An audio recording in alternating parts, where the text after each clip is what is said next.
Our coverage of Modoc County railroads continues as we begin part 2. We'll pick up where we left off at the automatic interlocking at Stronghold.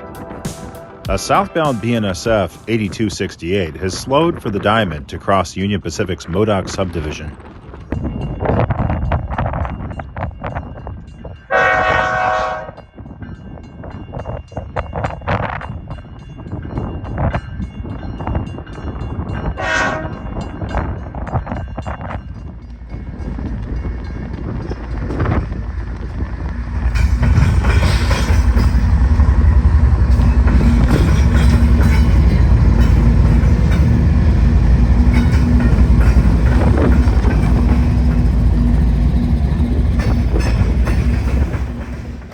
For the Bnsf crew, the timetable milepost for this at-grade crossing is 31.6, which is measured from Klamath Falls, the north station of the Gateway Sub.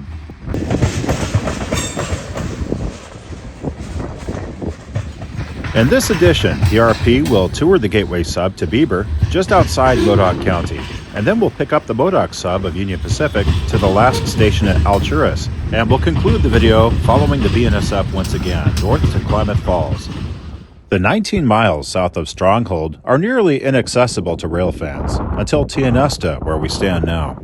Tracks and road intersect here at a customer spur and short siding, currently occupied by the Bieber local, waiting for the southbound we saw at Stronghold. The open landscape does nothing to slow down the strong winds today moving across the region.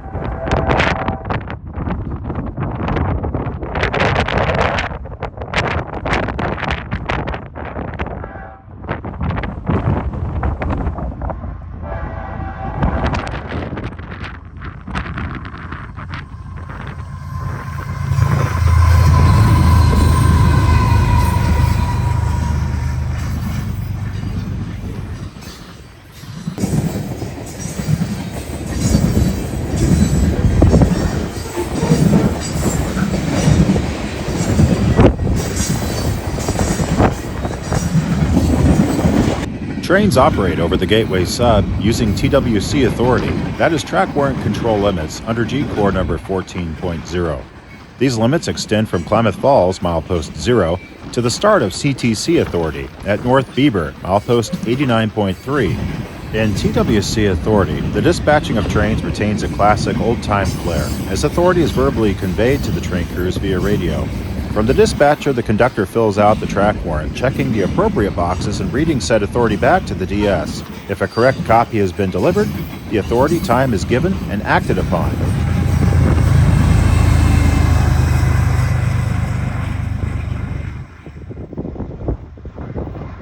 Often you'll find automatic block signals, or ABS, working in concert with TWC, but Great Northern, who laid this track to Bieber, opted to leave it dark territory. Once the train is cleared a block of the track warrant's limits, the train crew can roll up part or all of the authority to free up track for another train. That's what we're going to hear now, as the local needs to receive authority of their own on the main line back towards Klamath Falls from Tianesta. Bnsf 8268 South, working clear track warrant 673-83 between milepost 29.9 and 48.5, 1420-1420. Switches line for the main, no switch to upper handle, no issues required, I'll correct it. That is all correct, and Bnsf 8268 South can roll up to the local. We can roll up to milepost 52. That's 52. Box 4, mark 415, milepost 52, and milepost 29. Stop point 9 on the main track, one box apart. 4, track warrant 673-94 is obtained at 1422 by RR. Over. It's over. Now, with the correct track warrant copy in hand, the conductor has authority to line the mainline switch. The Bieber local has finished spotting covered hoppers on the spur for Glass Mountain pumice, which will be loaded here.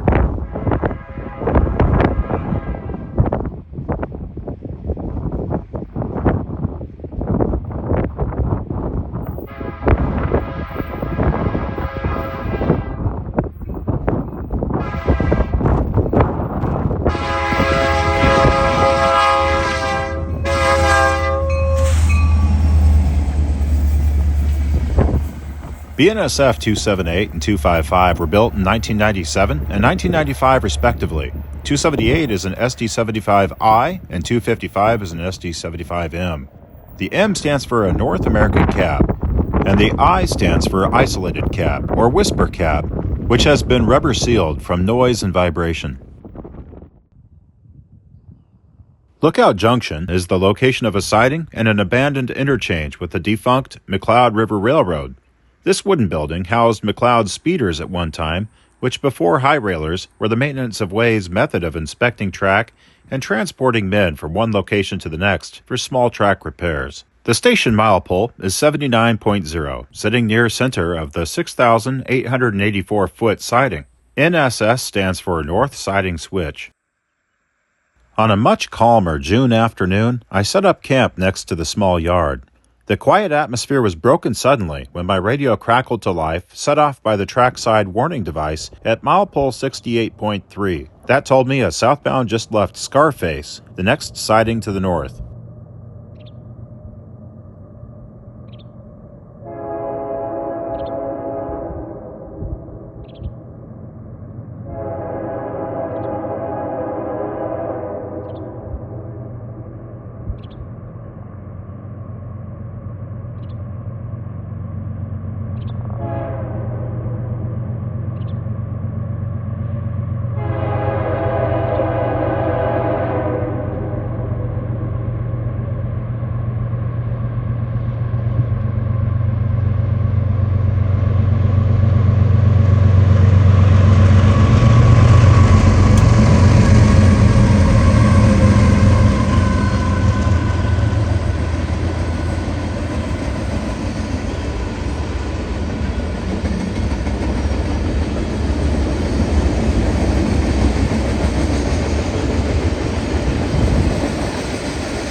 The siding at Lookout is one of 8 train-length sidings on the 202-mile route.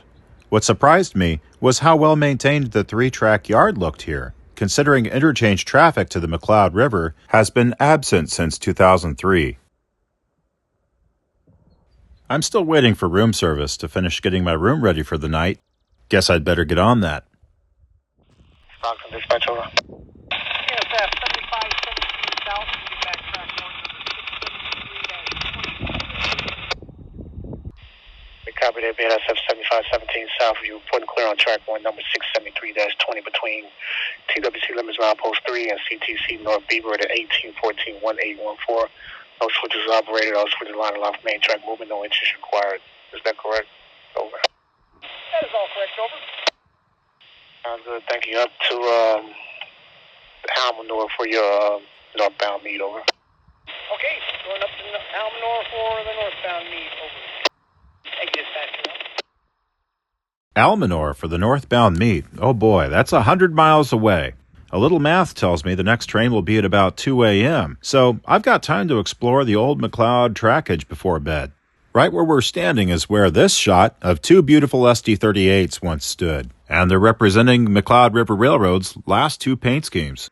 I walked along the old right-of-way as far as the balloon track switch, seen here. The switch points have been removed, but Bnsf has plans to use some of this track for car storage.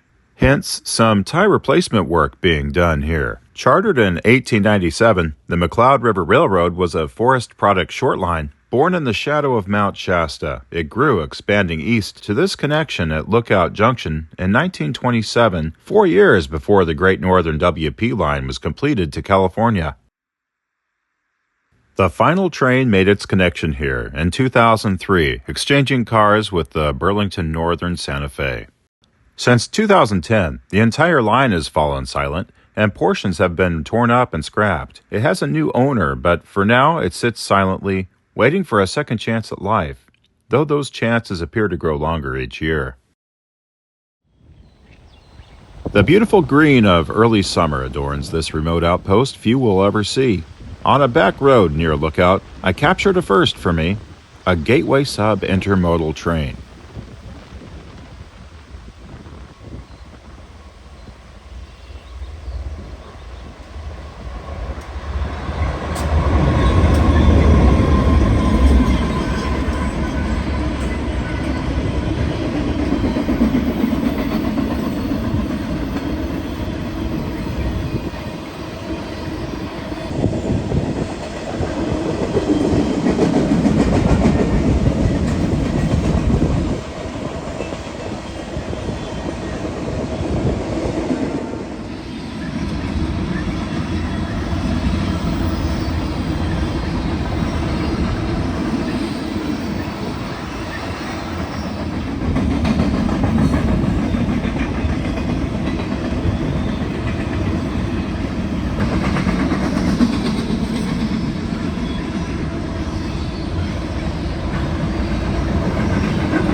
I was surprised to find this move, since even working the shared trackage with UP, I've only seen these trains a handful of times. Due to tunnel height limitations, the timetable has this to say about double stacks. Between Milepole 3 and Milepole 202.8, trains handling double stack equipment must have containers only in the bottom wells. Containers are restricted to single level loading only.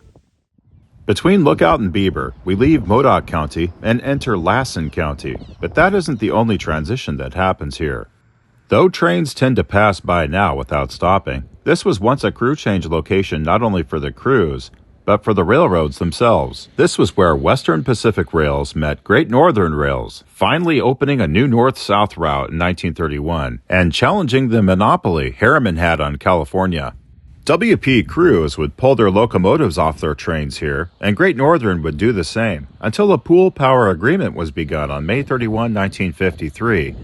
And soon, colorful mixed consists were seen on the highline trains as far as Washington State.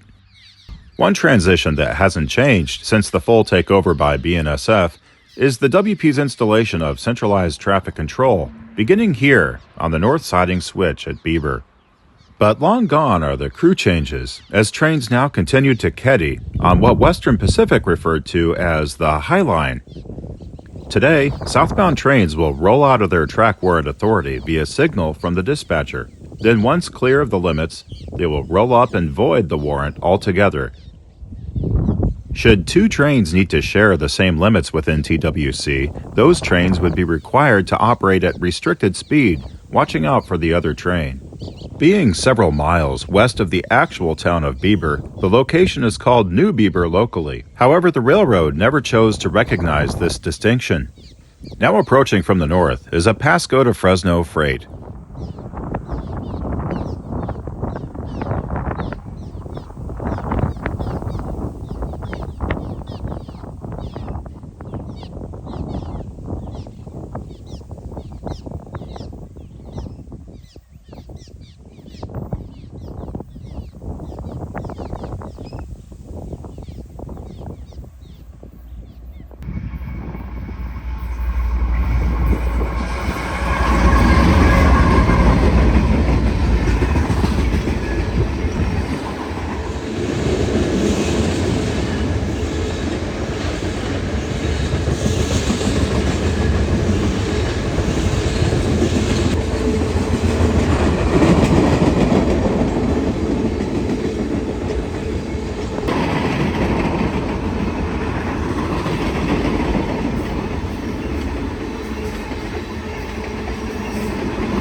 The 8,058-foot siding at Bieber is the Gateway Sub's longest, and a few house tracks here are served a couple times a week by the Bieber local out of Klamath Falls. We'll be back in a little while, but now let's turn our attention to the UP's Modoc sub.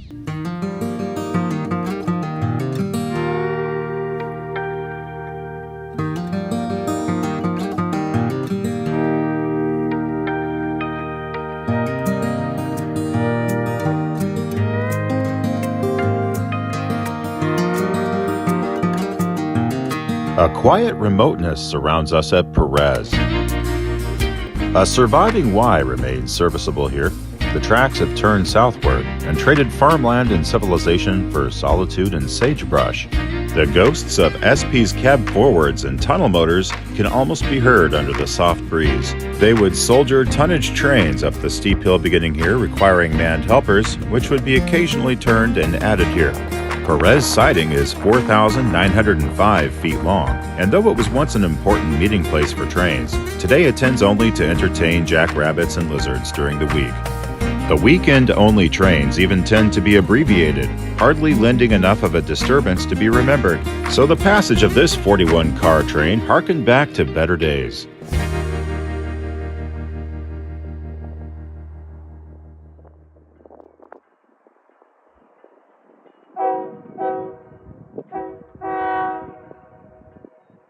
If not for the 32 cars bound for storage on this train would only have 9 cars for Alturas.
In Southern Pacific days, most westbound trains coming out of Klamath Falls required a helper on the 1% grade from Perez to Ambrose. Helpers for these trains were called to leave Alturas at approximately the same time their train left Klamath Falls. They would meet here at Perez, and after taking water and turning on the Y, the helper would be cut in ahead of the caboose to help the train to Ambrose, where it would be cut out and allowed to return to Alturas ahead of the train.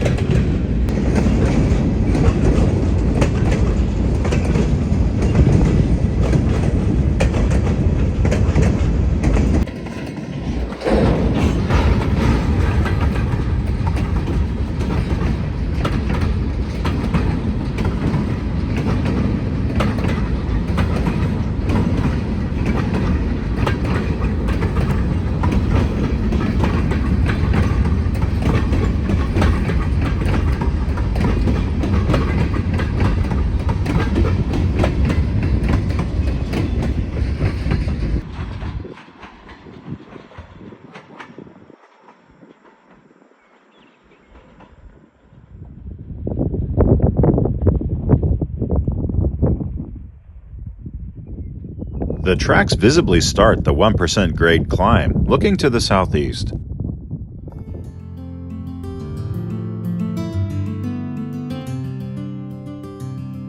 The next siding is at the top of the hill at Ambrose. In between is the old torn-up siding of Hackamore, a place we will see later with a loaded return train. Though roughly paralleling Highway 139 much of the way, the winding right-of-way goes off into the trees from Perez to Ambrose. But here at an area dubbed the Devil's Garden, trains greet the highway for a short distance. On this end of the 3,859-foot siding was a Y, which lives visibly on only in the dirt where the rails and ties once were.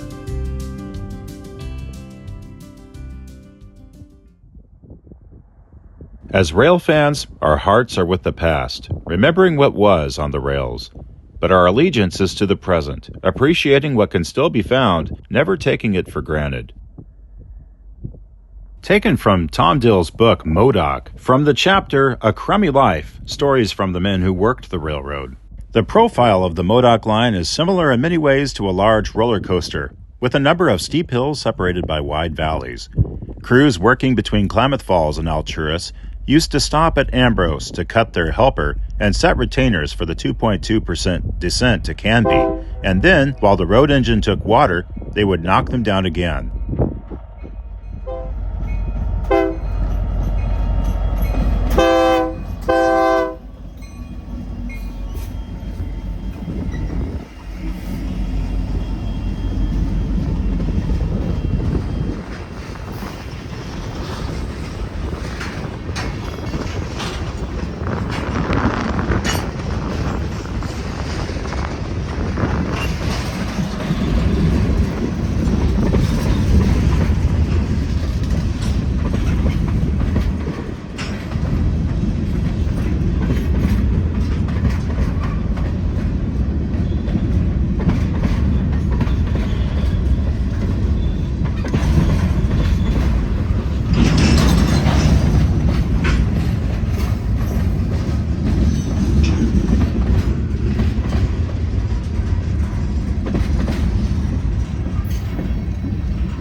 The original Modoc line in its entirety stretched 218.5 miles from Klamath Falls to the overland route connection at Fernley, Nevada.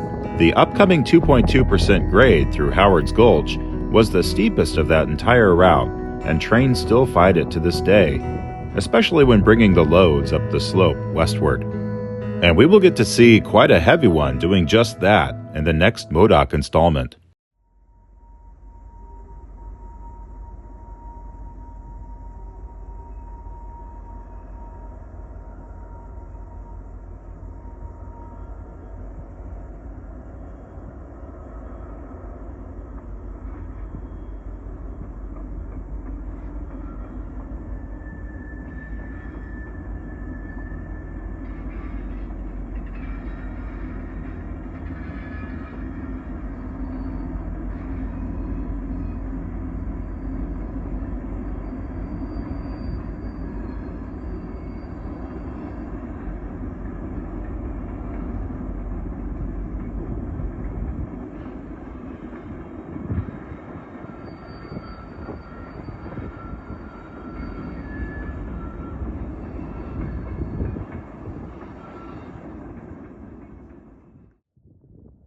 Let's listen to this story taken from the book Modoc regarding this hill. Getting a heavy train down a steep grade like the 7-mile descent from Ambrose to Canby could be just about as tough a job as trying to take one up. Even though the grade was short, it could be a ticklish job for an engineer to get stopped by the water tower at Canby. Later on, after the diesels took over, dynamic braking made the job a lot easier, but by that time trains had about doubled in tonnage, and it could still be a little spooky at times. One particular trip down Camby Hill stands out in my memory. There were 3 of us riding in the caboose that night: the conductor, Charlie Bales, Al McLeod, and the swingman and myself. When we broke over the hill to Ambrose, we felt the brakes being applied on the caboose. It was obvious from the start that Old Harry, our hoghead, had made too heavy a brake application. We were rapidly losing speed, and the brake shoes on the caboose were chattering as if we were being pulled down the hill, which he probably was. By the time the caboose broke over the hill, we had slowed to a crawl, and it felt as if the train was going to stall. Then we heard the brakes release. The caboose soon began rolling freely, and we braced ourselves for the inevitable crash that would come when the slack ran against the train. The train began to pick up speed rapidly, going faster and faster until once again we felt a heavy brake application. Just like the first time, Harry had used too much air and the train soon slowed to a crawl. At this point, a wise engineer would have stopped to recover his air, but no one ever accused old Harry of being a wise engineer. Once again, he released the brakes, and once again we were picking up speed. They say the third time's a charm. If it had been, perhaps Harry would have gotten it right, but by this time it was simply a case of too little too late. We had probably attained a speed of about 25 miles per hour when he'd made the third application, but it had little effect. Instead of slowing down, the train just kept going faster and faster. The maximum speed on the hill was 25 miles per hour, and that was all that the track was good for, too. In no time at all, we were moving considerably faster than that and continuing to gain speed. The caboose began to jerk and sway violently as we rounded the sharp curves. I sat there in the darkness, hanging on for dear life, thinking to myself, someone ought to plug this train. I would have liked to have done it myself, but the conductor was at his desk, not 4 feet away from where I sat, and I didn't think it was up to me to do it. Things were really getting out of hand now, and I wondered if anyone was ever going to do anything. Al told me later he was thinking the same thoughts on his side of the caboose. Where he sat, V.A. Mac McMillan, the headman, was riding in the second unit watching the needle on the speedometer climb higher and higher, and he said later that the speed got up to around 40 miles per hour. Like Al and me, he too wondered why the conductor didn't do anything. This all seems so ridiculous as I look back on it now. I wonder if we would have all sat there like dummies until we ended up in a pile of scrap metal down at the bottom of the hill, rather than breach caboose etiquette by plugging the train. Finally, in his own good time, the conductor got up out of his chair, grabbed hold of the big red handle, and put the train brakes into emergency. We heard the air go, but it seemed as if we traveled for miles before we felt any appreciable decrease in speed. Then after what seemed like an eternity, the train ground to a halt. Not a word was spoken over the radio as we sat there waiting for the air to recover. We were almost down to Canby by the time we got stopped. Harry didn't have any more problems controlling the speed, and in less than an hour we were at Alturas. When the head end crew walked into the yard office, we were all waiting to see what Harry would have to say for himself. We expected some sign of contrition or an explanation from him, perhaps an apology for nearly scaring us to death. We should have known better. "What the hell do y'all plug me for, Charlie?" he said. I was getting ready to slow down. For many more great stories in history, I'd get a copy of the book The Modoc by Jack Bowden and Tom Dill. Our train has made it, uneventfully I'll add, to Canby, where we see stored cars a year after this chase. The siding length here is 4,936 feet. The current UP timetable has instructions for the hill as it reads, on descending grades between Ambrose milepole 485.0 and Camby milepole 479, any train that exceeds 500 tons per dynamic brake axle, one that experiences dynamic brake failure, or when the use of full dynamic brakes and an 18-pound brake pipe reduction will not control the train at the allowable speed, the train must be stopped and sufficient handbrakes set to prevent movement. The train must not proceed until additional dynamic braking is obtained, tonnage reduced, or retainers on all the cars are placed in operative position.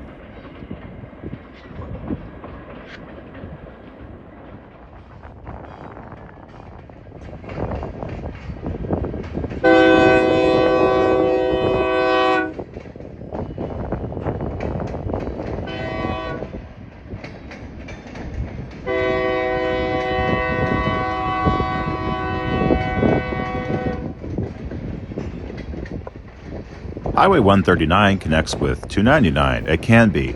It's a left turn and 20 miles to Alturas, which the tracks cross here and stay to the right the rest of the way.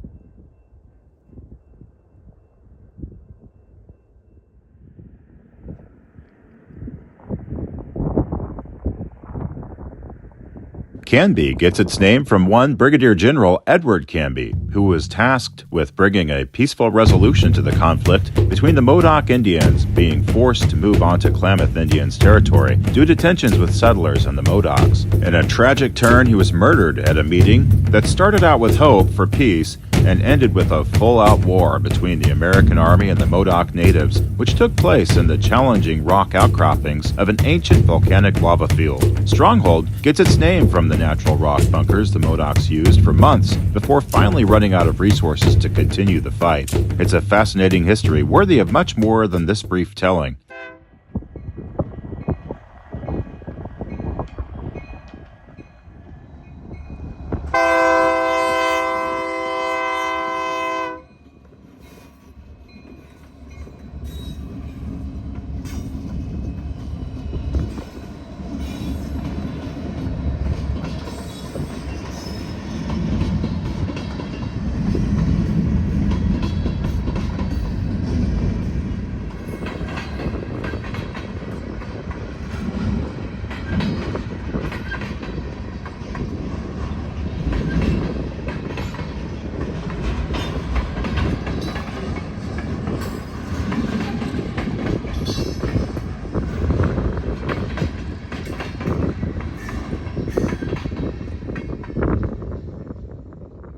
There are only a few places to reach the line, as it meanders a distance from the highway, disappearing as it follows the Pitt River in a ravine for a while, crossing it once, then emerging again, finding farmland as it nears the city.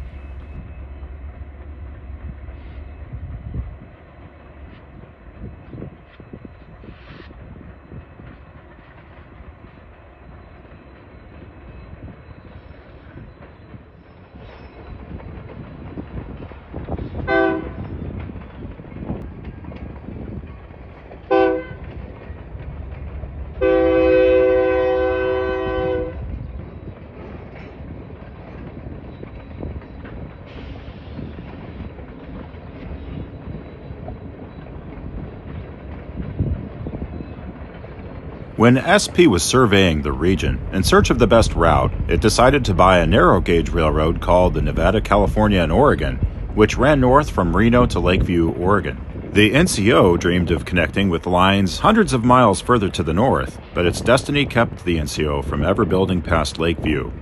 Though SP knew they had to transition the narrow gauge line to standard gauge, it was determined this was still the more cost-effective route to go. It also meant that this portion of track laid between Klamath Falls and Alturas was built to higher standards.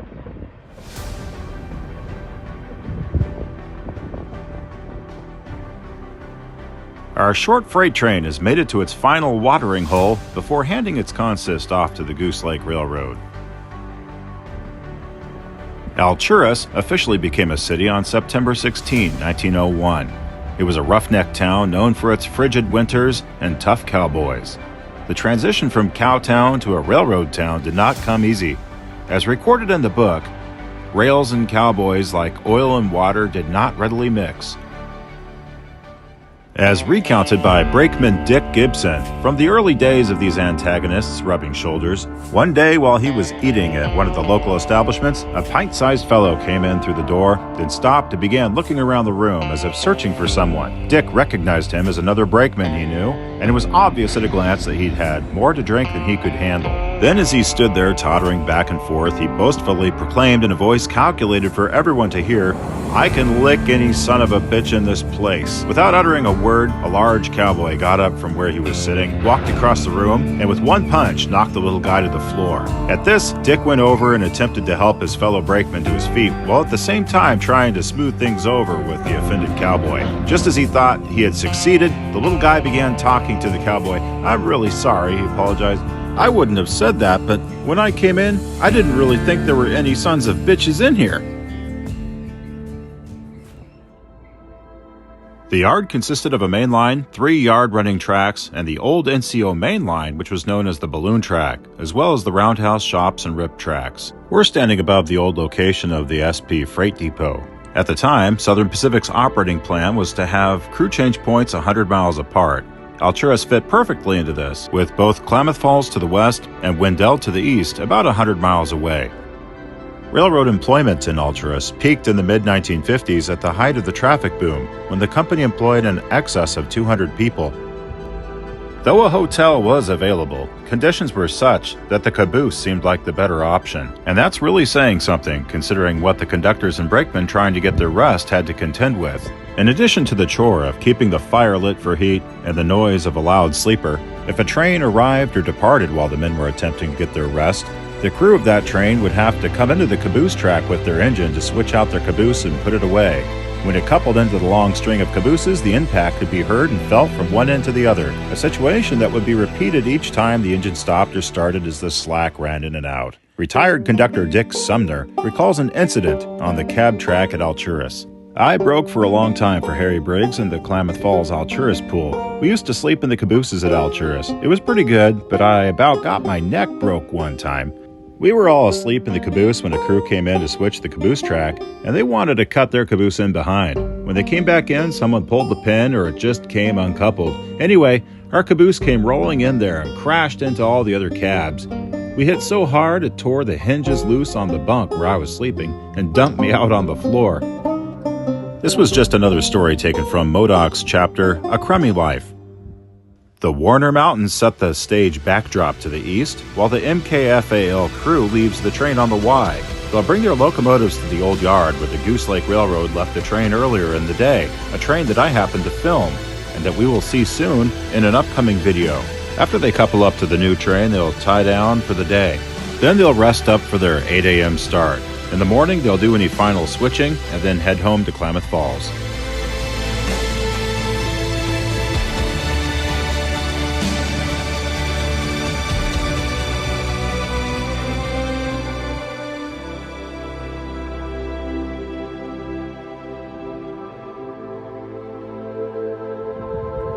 The Bnsf Inside Gateway refers to the full route from Wish-Ram, Washington to Fresno, California, which was born from a joint effort by Santa Fe, Western Pacific, and Great Northern to directly compete with Harriman's expansive system. It is that history that Bnsf gives homage to while naming this subdivision the Gateway Sub.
Back on the blustery day, strong wind makes a tripod useless as the headlight of a unit grain train glows on the track. Grain trains are the second most common trains found on the route, behind mixed manifests. The BN continues, showing its tendency to run foreign power, which was certainly the rule and not the exception in its pool power history.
Teddy Roosevelt's Land Reclamation Act opened up farming in this region when it was then allowed for large swampy lakes to be drained. Many canals were then built in the area to guide the water to the fields, which has helped the volcanic soil explode with crops. Our train is crossing one such canal at Henley.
The time has come to close this chapter and our video, but I have one more clip to share, which I stopped for on my way home along Upper Klamath Lake.